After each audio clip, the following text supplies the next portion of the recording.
It's an absolute privilege to be here today in this august company of some of the best minds in the industry. TLC is a very unique platform, and it's amazing how you've grown over the number of years. Compliments and congratulations on making this fabric so strong. Seldom do you see entrepreneurs getting together like the way you people do. I'd like to congratulate, hats off to you, Mr. Bagwe, for starting this fantastic initiative.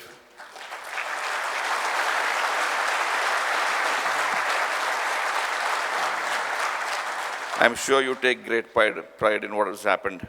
I mean, when I looked at your face last night and seeing 850 people with their families together must have got you immense joy. I think this is a growing family. It's very unique the way you work.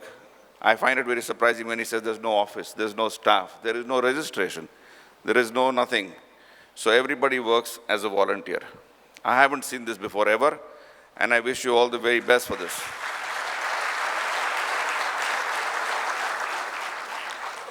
I'm sure members have become a lot richer in thoughts, processes, approaches, because of the close and frequent interactions. There's a lot that all of you have accomplished. I mean, I'm sure, like I said, this is the finest minds that sit here. So therefore, I'm not going to be giving any kind of an advice. I'd like to share my experience, some of it which you've seen in the film. Having seen the film, I will now try and relate my talk to this film and sort of connect. The theme is very interesting for two reasons. It says, what got you here? And what got you here, and what won't you do to get there? So basically what it's saying, it's got two assumptions. What got you here is assuming that you're at the right place. I hope so. And number two, what won't you get you there is assuming that you know where you want to go. Now, the two difficult things that I have seen, people not taking a pause to really respond to these questions. Where are you? And where do you want to go? One of the biggest challenges that most people face is addressing and articulating responses. Flowing with the tide, going with the herd, is the biggest problem, I repeat, is the biggest problem that brilliant engineering minds face. It's something very unique to engineering minds, taking time out to say, where are we? Where do you want to go? What won't you get you there, etc. I'm reminded of a very beautiful book that I read years ago by a very noted author called Richard Bach.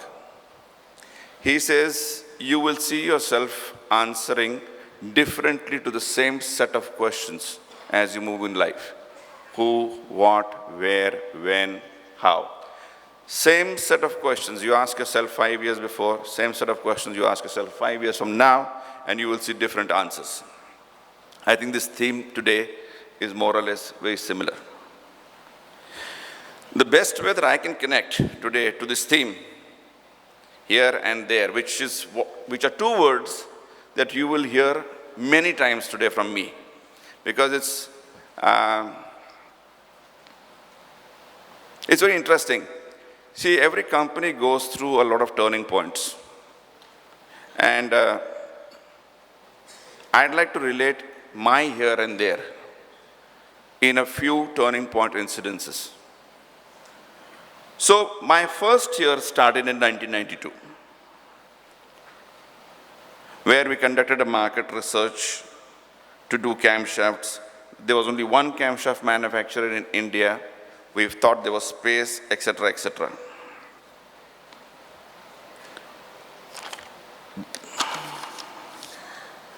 So basically, what I wanted to do was, having conducted a market research and found that there's a gap, wanted to fill in that gap by starting to do camshafts. And as the film said, I started with 5 people, manufacturing 600 shafts per month. But the there, at that point of time, was defined. To do so, what we decided was in 5 to 7 years from the time we started, we actually articulated a goal of becoming the largest camshaft manufacturer in India in 5 years. From somebody starting at 600 camshafts, aspiring to be the biggest camshaft manufacturer in 5 years is a tall dream. But like most people say, unless you dream big, nothing very much happens. Now, what I did in that, I dared to hire some of the brightest minds in the camshaft business from south of India. This is not a very conventional approach from an entrepreneur. An entrepreneur thinks, I know the best. So hiring people better than you is sometimes taken with a little pinch of salt. At that point of time, I dared to get the best technology from Europe. Reached out to best customers, and one of the biggest things that we did at that point of time was to institute systems which are necessary for companies' growth. So the year was start, that there was the largest camshaft manufacturer in 5 years. What we did in order to get there, rather than saying, what won't you get there? I did what, as I told you, to get there. We became the largest camshaft manufacturer in 1999. So this was a new year. Thank you. So having reached 1999 as the largest camshaft manufacturer, our there was then to become a global supplier to OEMs around the world. This was the beginning of the PCL journey going from local to global. Now, what did this require? Again, here was the largest camshaft manufacturer in India wanting to go global. Required what? Best systems on board, harnessing state-of-art technologies, ensuring world-class manufacturing practices, changing mindset, expanding management team, and building a good support of consultants. For us to penetrate the global market, we signed a JV agreement with a company called TLC in England. They gave us the market, and they introduced to the kind of GM, Mercedes-Benz, and the BMWs of the world. We soon started with them, and in 2000 we started this joint venture. By about 2005 or 6, we were doing about 100,000 shafts a month. So we reached there. So the new turning point was 2006, where the year was decided. 2006, A, largest camshaft manufacturer in India. B, reached out to the global market. So that was our year. What was there? There was to gain control of the joint venture. So we actually bought out our joint venture partner because we're very unique. I had an English joint venture partner, and we had 2 drivers, them and us, or them and me, and both had a different way of looking at driving the car. They had it easy. They said, let business come, and I was a bit hungry for business. So in 2006, I offered 2 options. Either you buy me out or I buy you out. 2 options. We can't continue like this. So this is not the way, because quite honestly, they found time for business when they had no time to play golf and go into Spain. So I said, this is not going to continue for too long. So in 2006, Precision Camshafts actually bought the joint venture completely, and we then became the single owner of the joint venture.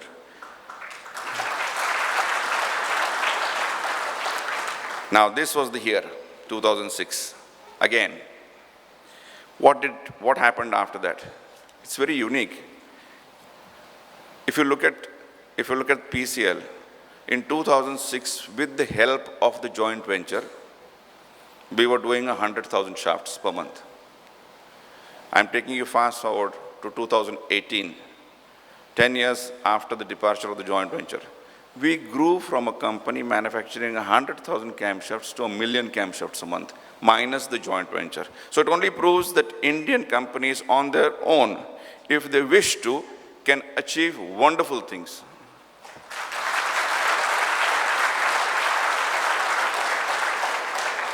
So now, out with the joint venture, what did we want to do again to get there?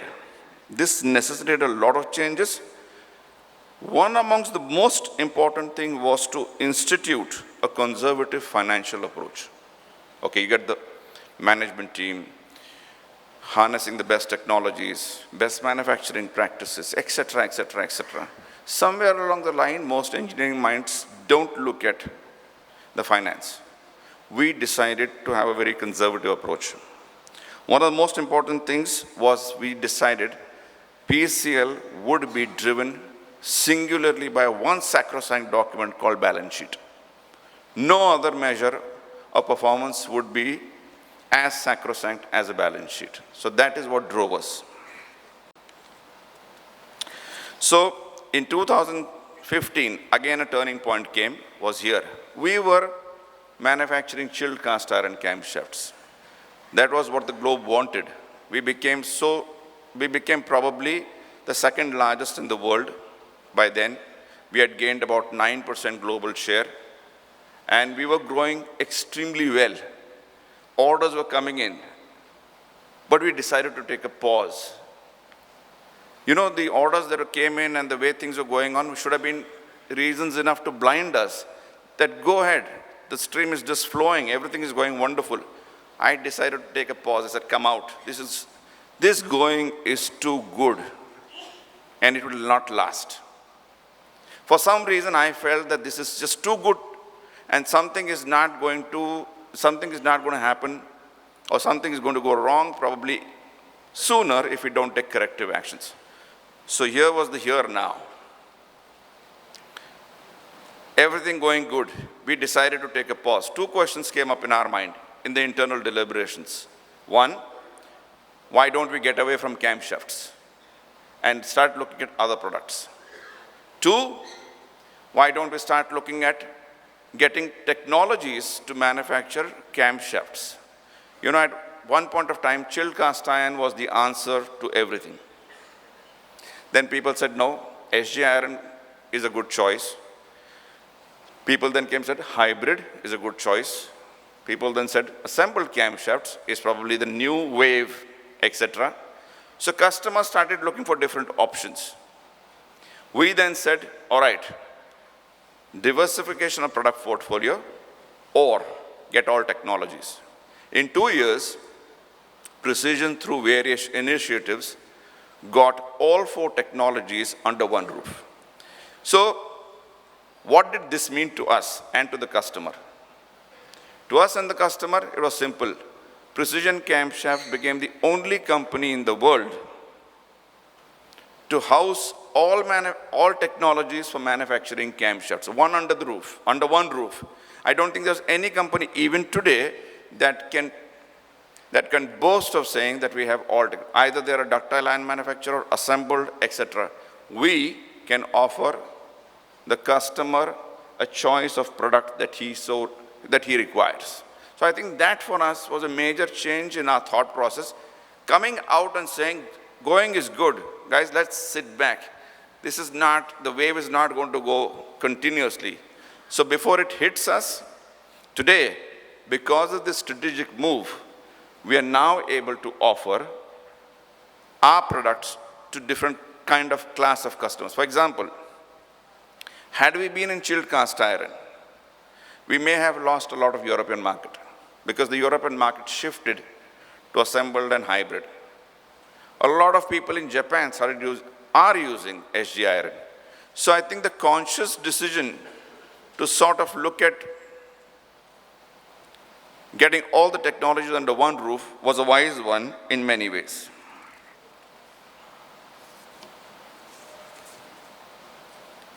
So that again was a turning point for the company that we acquired all of this.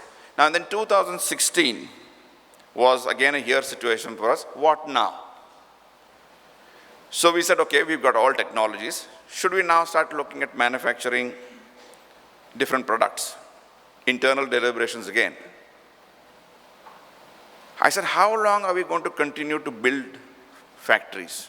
How long are we going to say, I saw a ground here, in less than 8 months there's a factory coming up, and so you say to every visitor, there was nothing here 10 years ago, now there is these sheds. So let's stop this process and let's start at growing inorganically. So in 2017 of October, we acquired Memco in Nasik. 2018, we acquired a company in Germany called MFT. And to have a footprint in the EV space, we acquired a Dutch-based company in 2018, May. Now, this there, today, is where we are. We face challenges, such as integration of acquired companies, consolidation of financial results, HR policies across the world. I believe these are major challenges of the company. One of the most important things that we are able to overcome, which people do not, despite a lot of efforts, is to successfully consolidate the financials of all required companies in the limited time frame that we have. I think it's a very unique achievement that PCL has been able to do. Obviously, this explains now PCL's here and there. Here and there at multiple times, multiple years. It's a journey that has been a roller coaster ride in many ways. It hasn't been a smooth journey. It has gone through its ups and downs. At many occasions, I can promise you, I would sit back late evening with my wife and still think, why did I get into this business? But then, every morning I would say, the sun would shine. So, and we were there. So, in this journey, we've had 2 rounds of private equity. One, a company called CDC, British-owned company, and second, a Tata Capital, which you all of know. At one of the platforms like this, I was asked to dispel myths about introducing a private equity player. Most people in the audience said, this is dangerous. I can promise you one thing, ladies and gentlemen. Private equity players are not interested in your business. They are least interested in running your business.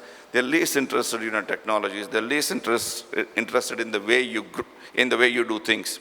All that they're interested is in money that they make. You can't, sometimes in this growth that you are, in this very unique that, as I was told, 1 to 200 crores, there is only so much capital that you as an individual can raise. I would urge you to look at options like private equity. We've had extremely good relations with 2 private equity players who were on board for 15 years and who actually exited with making a lot of money. In 2016, PSL became a public limited company. So, now, the year in 2020 has become a base for the 2025, in which PSL will consolidate, grow its organic, inorganic business, besides looking at new opportunities in internal combustion engines. I repeat, in internal combustion engines and EV space. PCL has strong faith and convictions that internal combustion engines still have a long life, much longer than most media and reports make out to be. We keep our ears and eyes very close to the ground, travel a lot, and we know OEMs where they're investing in what. So please, if you hear things like ICE is going out of fashion, it's not so. EV will take its own time. So the canvas for 2000 is painted at PCL. It's waiting to get dry. We know what got us here, and we also know what we did to get there. So instead of saying what won't get you there, I'd say what you should do in order to get there. But please, I repeat, at the start of my talk, I said, take a pause and see where is the here for you. And also take a pause and address where you want to go that is there. The year and day will continue to change. Both are dynamic in nature, but for a successful migration in the journey, the foundation of any company has to be strong at all point of times. Now in PCL, as the film would say, we believe the pillars of our foundation are sharp customer focus. Everybody will say, yes, what's so new about it? Everybody has a sharp customer focus. We deal with customers around the world. 80% of our turnover is exports, 20% is domestic. Customers spread out from North America to New Zealand.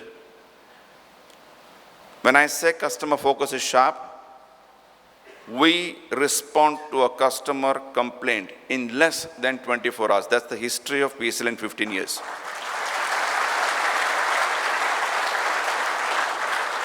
So I think that's what makes us separate. We are not saying that offering solutions, but it does not have to be the top of the person to say, oh, I received your problem late last night. Whoever is on duty at that point of time, whatever it is, if the customer has made a complaint, acknowledge instantly. DNA, unique. High level of transparency in working. I'd like to invite all of you. I don't know how and when. Bhagwat sir, I'd like to take this opportunity to invite TLC members to PCL. You've been there, sir, and you'll vouch for what I'm saying. So in our company, we have a very unique policy. We are either totally transparent or 100% opaque. So there is no two ways. Don't go there if you don't see that board, don't go into that room, and I'll hold your hand when you've been taking around. No. So if we believe that you want to see PCL and you say yes, you don't even need us. Go inside, do what you want, talk to anybody, see every board that displays good, bad, and the ugly. So just because you come in, all boards don't change. We will show you what is bad in our company. We'll show you what is ugly. But that is our belief, that we need to show and be transparent. But if we are not, you're not even allowed to step into the factory. So there's no two ways. So we have a very distinct way of working. Keen attention to details. I don't know how much this film shows. This is not doctored. This is not photoshopped. I can promise you, what you see in Sholapur is better than this.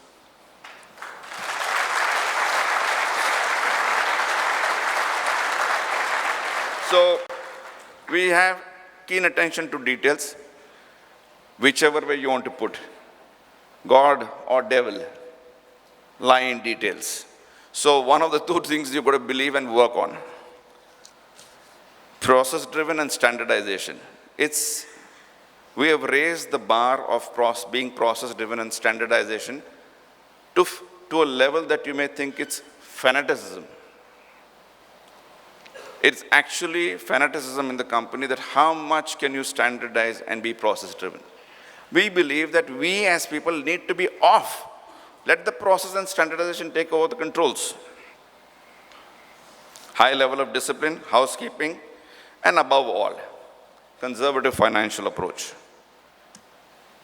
My introduction said the company did 100 million. We are close to 800 crores. That's one thing. Two things important, as I said, conservative financial approach.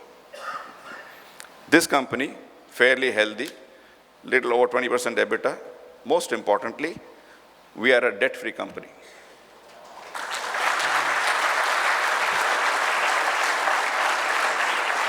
So I think this sort of summarizes PCL. I think it's a belief, convictions that the entire top management has. These are convictions on which the company has grown from 600 camp shots per month to 1 million, plus acquiring 3 companies. My son sits in the audience. I'm sure he will continue these convictions with much higher spirit than I have ever done before. Last but not the least, before I part off, we work with the best auditors, lawyers, consultants, growing organizations. My strong recommendation, and I would urge that just as you look at getting the best technologies, best equipment, best process, best customers, please get on board people that will assist you in these areas where you are not competent. Law is not your field. Accounts is not necessarily your field. These are all become these become gray areas as you move forward. And if you get on board today, consultants that will help you in this process, you will see your company in a much stronger foundation as you move forward. So, ladies and gentlemen, I do hope this talk has been of some help, and I have not bored you with my details. The problem is, the passion for PCL is so much that I can take time for all the two speakers that have ahead of me.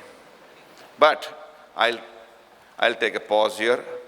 I want to wish all of you the very best. Bhagwe sir, once again, hats off to you for a fantastic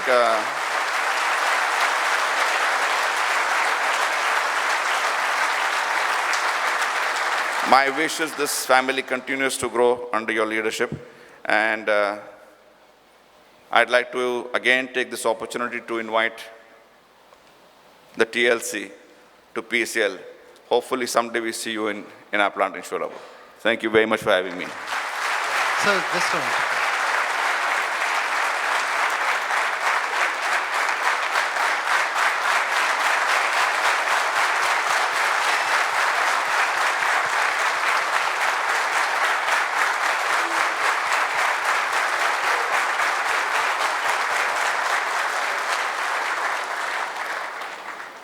We have some few questions for you, sir. In a global economy, OEM supply, what you are doing, what proportion of energy should an enterprise divide between internal process and marketing? Like in a global OEM supply business, what proportion of energy should an enterprise decide between internal process and sales and marketing? I think if you look at the journey that I explained to you, one of the first things that the company did was to institute the right systems. In the second year of my operation, at that point of time it was QS, today it's TS. Without anybody asking us, we got QS. Instituting right systems in place is first, then looking at customer. I'll tell you why, for the simple reason. Most customers who walk into the organization are first asking you, what are the systems that you have in place? If you don't have that, no customer is going to walk in. So I guess that answers the question, hopefully. Okay. The next one, what are the challenges you face for running a business in a place like Sholapur in terms of logistic, manpower, and global connectivity? I don't think there's any challenges that we face. Okay, we may not have shopping complexes, and we may not have theaters, etc., etc. But I think PCL is a facility which will keep you engaged and excited for 18 hours of the day. Okay. You don't need to find a place to go outside. It promises you so many challenges. I don't think, okay, let's put it like this. Not many in their career would get an opportunity to deal with so many customers around the world. And I'll tell you, I have people with me who probably have never been to Bombay, okay? But they have spent months in Germany. So he said, I don't know Bombay, I've never been to Bombay. And somebody says, you've been to Germany? Yeah, I was there 4 weeks in Germany.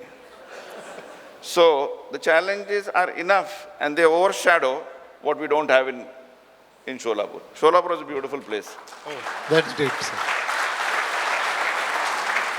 One last question. Yes. What is more important of the two for exponential growth, like financial resources or human resources? I mean, obviously, financial resource is a must. Human resources to keep you galvanized and to grow. But money is money.